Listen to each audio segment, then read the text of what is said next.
Coming up, if you want to master something, you have to adopt a beginner's mindset. The fabulous Yulit Gordon, who is now an executive life coach and former executive director at the Jamaica Cancer Society, is our guest this week on the TrailBlazers.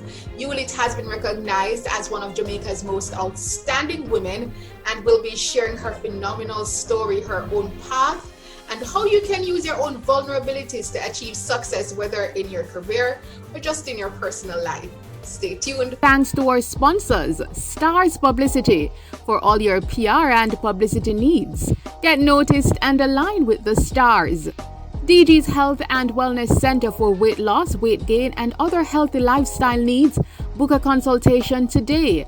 And Kaoris Beauty for all your skincare needs, including the best products to fight acne and more. Get 5% off all purchases using the discount code TAMARA5OFF. More details on all these packages listed in the YouTube description. What's your word to them? I would say to fight. Fight for your dreams, fight for your purpose. A life that inspires you, that motive that you aspire to be. Right? Meaningful and critical. It's not a waste time movement, yeah, man. In my humble opinion, is become very comfortable with yourself. Very important. You know, the saying in Jamaica, one hand can't clap. You forgive yourself for allowing people to mistreat you. Disciplines that we need to embody.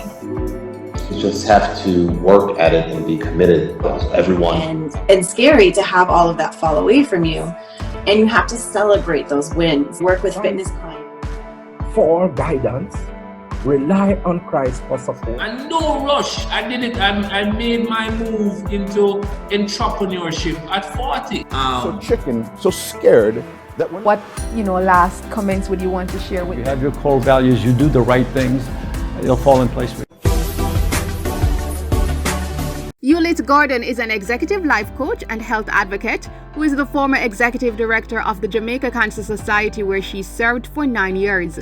She has received numerous awards locally and internationally for her work and advocacy, and in 2018 was recognized by the Jamaica Observer newspaper as one of Jamaica's 25 most outstanding women. Her philanthropic footsteps have also led her to serve vulnerable women in underserved communities through the Dress for Success movement. She also serves on the past students executive of her alma mater, St. Jago High School, which honored her in 2019 with the Outstanding Alumni Achievement Award for unstinting service to Jamaica. Eulit also serves on the board of the Rotary Club of St. and has one son, Matthew. We learn more on her journey, her success strategies, and how we can use our vulnerabilities to win. Hi Yulit, it is a pleasure to have you joining us on the TrailBlazers, and you are looking lovely as usual in your lovely red outfit and your red lipstick. I'm loving it. Thank you, Tamara. It's a pleasure to join you today. Thank you so much. The pleasure is no doubt mine. I know many Jamaicans know of you and have seen your work in terms of being the former executive director at the Jamaica Cancer Society, and you are a known advocate in that arena. But many may not know who is Yulit. We see this lovely lady, out there advocating. So tell us about your journey. Tell us about your earlier years. How did it all begin? Okay, well, Yulit Gordon is an ordinary Jamaican girl.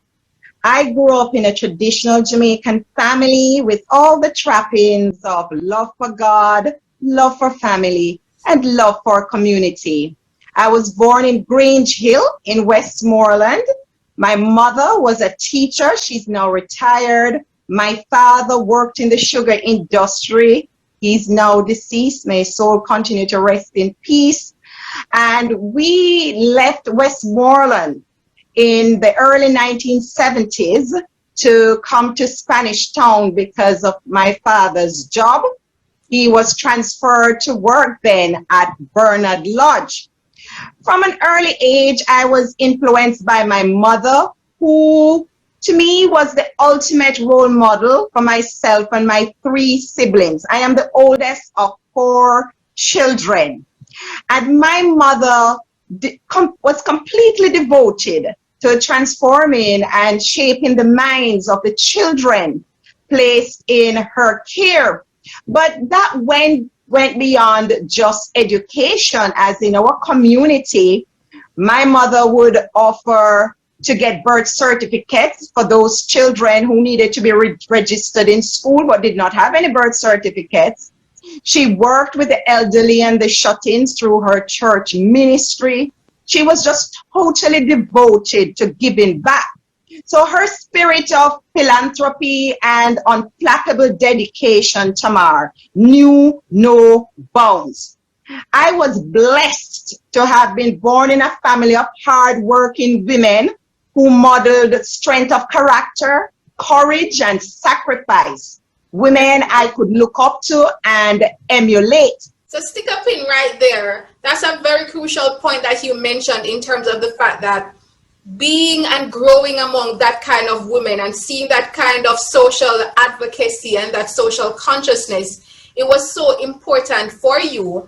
So would you say then that kind of directed your own path in your own career and your own journey? Oh, absolutely. You know, that was my foundation. And I lived at home up until I was 25 years of age. You know, that time I was well advanced in terms of having graduated from college and have started working. I started working at age 19 years, you know, so absolutely that role modeling, you know, had a significant impact on the choices that I made and the type of person, the type of young woman I evolved into from childhood. Oh, absolutely. Yes. Awesome. So in terms of your career, because when I was looking at your bio, I actually did not know that prior to being at the Jamaica Cancer Society, because that's where I knew your face from. I didn't know you actually were at Digicel as a business development officer. So tell us about your career journey then. Okay, so after I left high school, and I really must pause to big up my school, St. Jago High School. I was very privileged to have attended the best co-educational secondary institution in the Western Hemisphere. I entered those hallowed halls of St. Jago under the astute leadership of Mr. Victor Edwards, you know, who reminded us daily, you know, that we should represent the hallmark of excellence in all that we did. You know, mediocrity was never tolerated at St. Jago, and we embraced a culture of excellence and unwavering resolve in all that we did. You know, that solid foundation, you know, helped me as I matriculated to Alpha Business College when I left St. Jago, where I pursued a diploma in secretarial studies, and then later on to the University of the West Indies, where I pursued management studies. So I started my career 37 years ago as an executive secretary. And if you know anything about being a secretary back in those days, you know, we basically manage the office to which we were assigned, because all leaders in corporate organizations back then were assigned secretarial support. And as a secretary, you had to know the role that your boss played in the whole structure of the organization. You know, it taught me to be very meticulous, to dot my I's, cross my T's. You know, the technical skills that I acquired was one thing, but I'll say to you, Tamar, that the soft skills in terms of deportment, in terms of our interpersonal skills, in terms of how we communicated with our colleagues, the environment that we created, because secretaries at that time played a very major role in the success of the departments to which we were assigned. So back to your original question of my life at Digicel. For 37 years, I was privileged to have made contributions to the financial, the telecommunications, the hospitality, and the not-for-profit sectors. So I'm no spring chicken. 37 years, okay? Well, you don't look it. You look fresh and young. Thank you so much. You're so kind. Thank you for saying that. Now, life at Digicel. Now, I was again privileged to have joined Digicel in March 2000. This was when the government ended the monopoly in the telecommunications sector and liberalized that marketplace. And I was like employee number 5 or thereabouts. I started at ground zero. Wow. And there are a lot of benefits to starting with an organization from ground zero, because I was privileged to work in all the departments. I worked in site acquisition, and that meant that I had to go out and go to persons who owned properties where the network could be strategically erected, where cell sites could be erected. And I remember now GSM, no one knew about GSM then. That was a new technology to the region, right? So we had to go out and meet with these individuals, again, soft skills coming in, Tamar, and to get them to sign and giving Digicel permission to erect cell towers on their properties. I also worked in the rollout of the dealer channel. And back in those days, all you needed was to have a shop space in a high traffic area.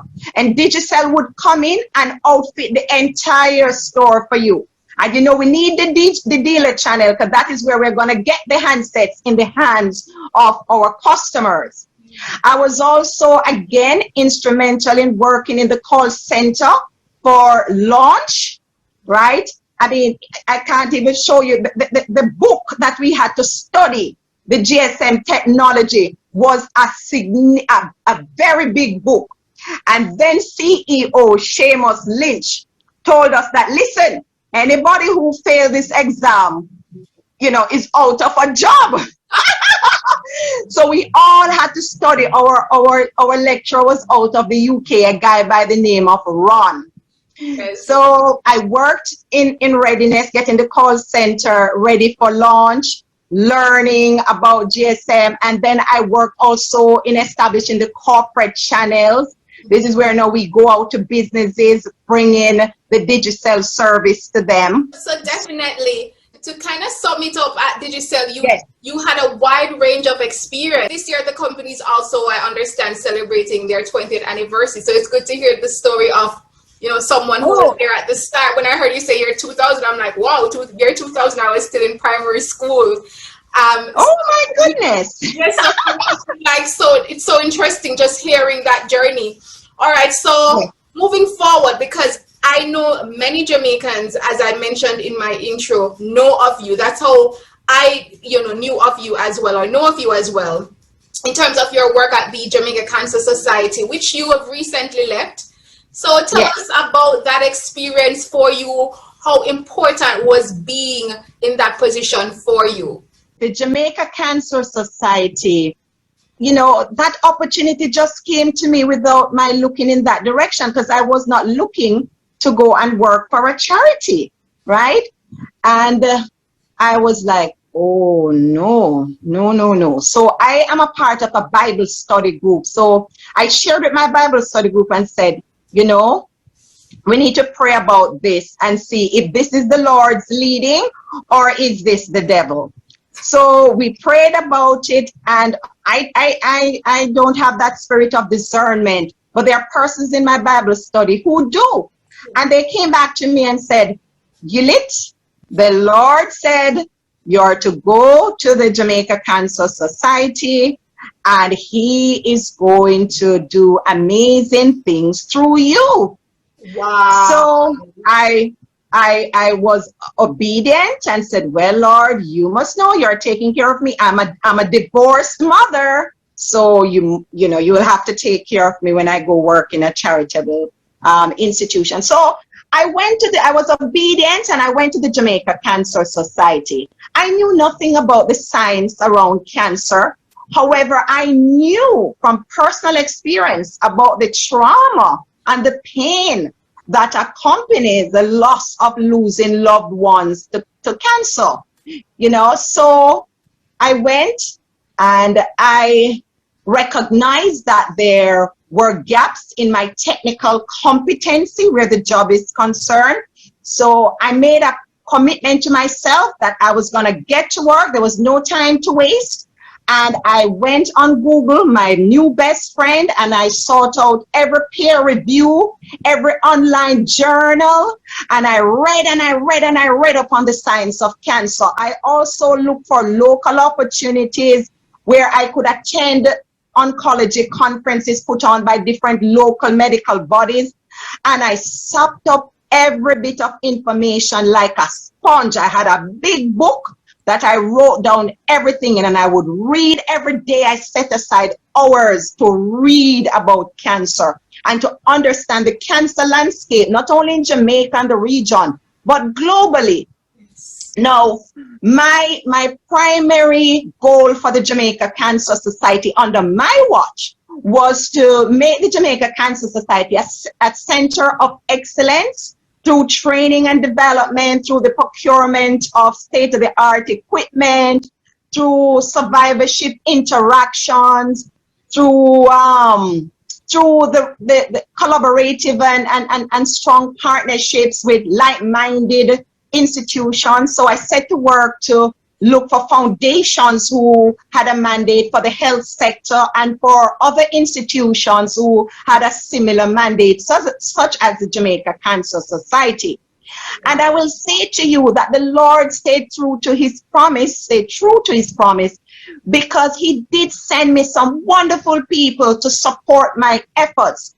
The first week I went to the Jamaica Cancer Society, and I'm just going to single out these four ladies because they reached out to me to help me. Lorraine Fong, who I knew from the hospitality business, Michelle Lee from event planning, and Marcia and her sister Maxine McDonough from Air Jamaica Jazz and Blues. Say, Yulit, we hear you're here. We want to help you.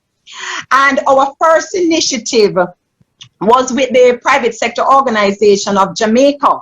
Let me just back up quickly. The first week I went there, I got a letter from Scotiabank Foundation. They gifted the Jamaica Cancer Society with a mobile mammography machine, right, to take mammography screening to the communities. And they were maintaining that unit. And they wrote me to welcome me to the Jamaica Cancer Society. And in the same letter, informed me that they would no longer be supporting the program due to changes within their own internal structure and priorities, okay? Wow. The same week, the existing mammography machine, right, started acting up and just went down.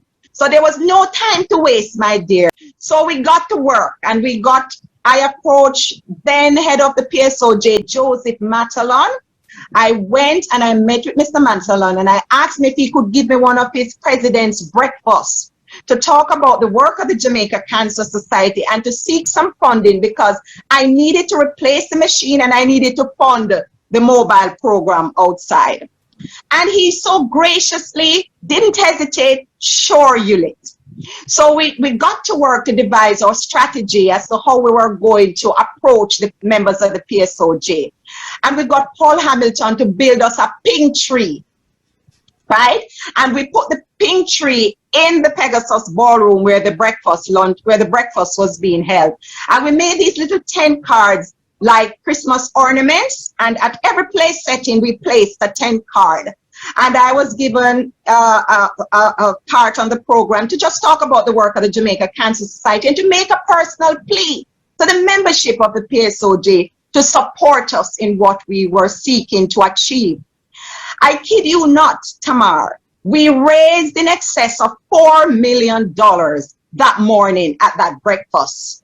In excess of $4 million. We were so motivated. We were on a roll now. We were on a roll. And I set to work to approach different organizations to build on that $4 million so that I could buy a new state-of-the-art machine for the Jamaica Cancer Society. We achieved our goals, we changed the machine, and we got enough money left over now that we could now start funding the outreach program and to take screening to the communities outside of the corporate area. I definitely, we hear the passion, we hear the love for your work with the Jamaica Cancer Society, and no doubt we have seen the evidence of it throughout, the time, throughout your tenure. Because I mean, even just at the start with all of those glitches and all of those, bad experiences that you were having at the start, and just to kind of turn it around. So one of the things I quickly wanted to touch on, though, was it clearly shows that you're a woman of faith, because you've mentioned that several times. You mentioned that even before you took the position, that you had some persons praying, and that spirit of discernment, as you mentioned it. How important is it that even if you don't have that spirit, that you can discern? Because a lot of times people just take jobs and we don't really even look at it to say, is this the best thing for me at this moment in time or not? So I wanted to also touch quickly on that. Yes, well, from my foundation, from a little girl, the role that faith played in my family unit, was a priority. Going to church is one thing, but having an intimate relationship with the Lord is a completely different thing. And I have always, don't matter how much I may stray away from the ways of the Lord, because as we get older, sometimes we're not perfect. Yes. I always come full circle, and I seek the guidance of the Lord on significant matters, on major issues regarding my life. And remember now, even a small faith as a mustard seed, you don't have to have big faith, because I don't have any big faith. So I shudder sometimes to think about persons who do not have any faith and they're going through challenging situations. How do they manage? And that is why sometimes you see some persons, and this is not to judge anybody, because we are here to love and to uplift and to support and to inspire each other. You see persons turn to drugs, you see persons turn to different things to address the pain that they are feeling on the inside, right? And those things, as you know, they're temporary.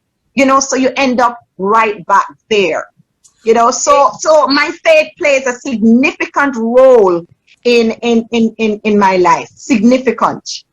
It seems we may have to do a part 2, because I can't believe time is going so quickly already. And I'm going to jump forward, so after 9 years at the Jamaica Cancer Society, what would you, say in your estimation has been your greatest victory and lesson from that role? I would say it is very important to have a community of support. Your community, your support systems are very important. And your support systems do not have to be your biological family members, right? It does not have to be your work colleagues, because you have to use wisdom. It's not everybody you're going to run to when you have a problem to just share with them, right? So one, I've learned it's important to take care of my physical health. It is my responsibility. Personal responsibility is very important. So I must take care of my health. I can't be telling other people to take care of their health, to exercise, to eat properly, to stay away from tobacco and unhealthy substances. And then I am doing the opposite. So we must take care of our physical health, right? We must take care of our spiritual health. So we spend time in devotion with the Lord, right? And trust Him to take us through what we're going through. We must take care of our social health, right? And this is making time to fellowship with other individuals. Pick up the phone, call somebody. I haven't heard from you. How are you doing? How are you feeling? How can I help you? Your neighbor is battling cancer or heart disease or diabetes. They're not well. You cook a meal, a healthy meal, you take over. You offer to pick up the children from school. You help the children with homework, right? And last but by no means least, give back, become a volunteer, right? And you can do so through numerous avenues. You can become a Rotarian, a Kiwanian, join the Lions Club, give back to your alma mater, join the PSA. You can start something in the community that you live. But for Jamaica to be, the great Jamaica that we all desire, right? It starts with me. It starts with you. It starts with the man in the mirror. Everybody playing their little role, not afraid of being vulnerable, right? Not afraid of asking for help. You know, being vulnerable is about being courageous. It's about being brave. It's about showing up. It's about leaving something of value that is going to benefit the next generation. Wow. You know, some nuggets of wisdom there. I really appreciate that. Okay, so we're quickly moving on in the conversation. You are now a life executive coach, or an executive life coach, you know, switch that around. Why is it that you decided for your next chapter that this is what, you know, you want to embark on and you want to delve into? You know, when I left the Jamaica Cancer Society in the pandemic last year, Tamar, I must tell you, I felt like a fish out of water. I felt sad. I felt alone. It was sad to say goodbye. Believe you me. And I wasn't sure what my next move should be. You know, I was thinking about leaving for a while, you know, almost 9 years fighting cancer. Let's face it. It is tough work, and it had taken its toll on me emotionally and physically. And it was time to move on to something else. And I thought about what I would do. And what I did was that I decided to reflect on the last 20 years. And what about the two roles that I was privileged to have led? You know, what aspect of those roles did I enjoy the most? What was most fulfilling for me? And of course, it was the people aspect of it. Making a difference, making a contribution, helping someone get over something, some life-altering and life-changing situation. And I had thought about coaching some time back, you know, because I listened to persons like Oprah Winfrey, Tony Robbins, Les Brown. When I was at Digital, we used to listen a lot to Les Brown, you know, and I said, I would like to one day become a world-class coach like these individuals. And I decided to do some research. I spoke with someone who is a lawyer here, who is an excellent coach. And she said to me, you know what, Yulit, you will know if this is what you want to do. You know, like when you come home from work and you push your key in your door and you go into your home and you said, yes, I am home. She said, you will know. And she recommended Ericsson International in Toronto to me because that's where she went. And I called up Ericsson. And would you believe the program's coordinator, Tamar, was a breast cancer survivor, is a breast cancer survivor. Wow. So the conversation moved away from the coaching program to more personal interaction. We spoke at length. And I said, Father God, you are amazing. You let me talk to this lady because you wanted to say to me, Eulit, this is for you. Of course, the finances was another thing because it is a very expensive course. But the Lord again intervened and that worked itself out. So the program was amazing. You know, the part of the coaching experience is about looking at yourself. It's about self-development. It's about developing your inner self-awareness, looking at the man in the mirror, you know, looking at those self-sabotaging habits, those attitudes, those things, those blind spots that you need to address to emerge and to evolve in a better human being and be in a place where you can inspire and encourage and lead and help other persons. You know, someone asked me, what is this coaching really about? And it is simply a relationship between a coach and a client. It is a relationship that is firmly established in a safe space of trust and commitment. It is more about listening and encouraging and designing an action plan and holding your client accountable to following through on what he or she has committed to do. And let's face it, Tamar, who does not want to be a better version of themselves Indeed. Right? Who doesn't? If there's one thing we have learned from this pandemic, is that we need each other, We need each other in order to survive.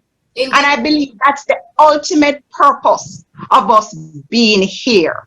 So if I can play a small role in helping some persons to identify where they want their lives to go, then I am happy with that. You are definitely doing that. You have done that through your various capacities, and now you're doing that in an even greater platform. Okay, so as I mentioned, we're quickly winding down. We're out of time, but I wanted you to share with me in terms of your own experiences.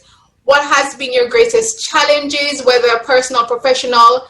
How did you deal with that? And from that experience, what sort of encouragement would you want to give to other trailblazers or other aspiring trailblazers? You know something, I have learned that it is very important. If you want to master something, you have to adopt a beginner's mindset. I've always said that life is a school, and we are students on this journey. We are all students. We are always learning. We will not stop learning until the day we die. And if we humble ourselves, and if we take that approach to all the tasks that we have to do, that this is an opportunity that has been presented to me to learn something, right? And to master it. And therefore, I'm going to apply the technical expertise as well as the soft skill. I will quickly tell you a very quick story where I had to learn this very important lesson. When I was at Digicel in the early days, and I'm not going to call the name of this leader in the corporate world, I took the gift of a Digicel phone to this person. And my dear, the phone was in a language that I could not change to English. And the individual was quite impatient with me because he felt I should have gone through everything before I came and sat in front of him. And he was quite correct. I learned a valuable lesson that day.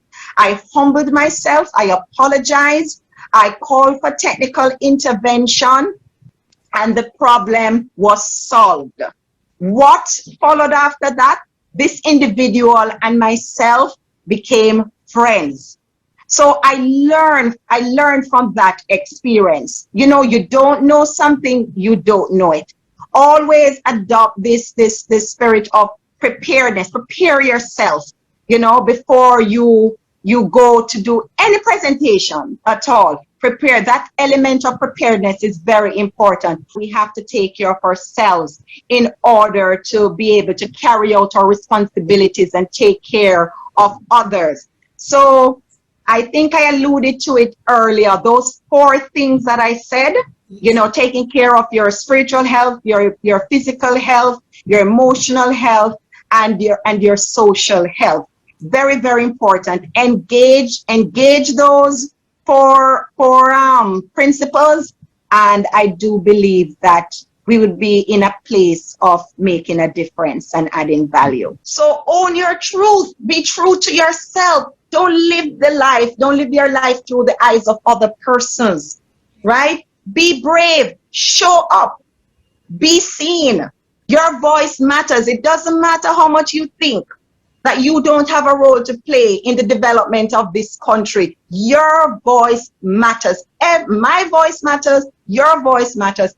Everyone's voice matters. So, put yourself out there. Put yourself out there. No regrets. Because guess what? You Tamar, me Eulit, everyone, we are definitely worth it.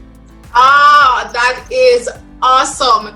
You are definitely worth it. We all are. You are indeed in your, Jamaicans would like to say, you're in your aki, or you're in your element, you're at home.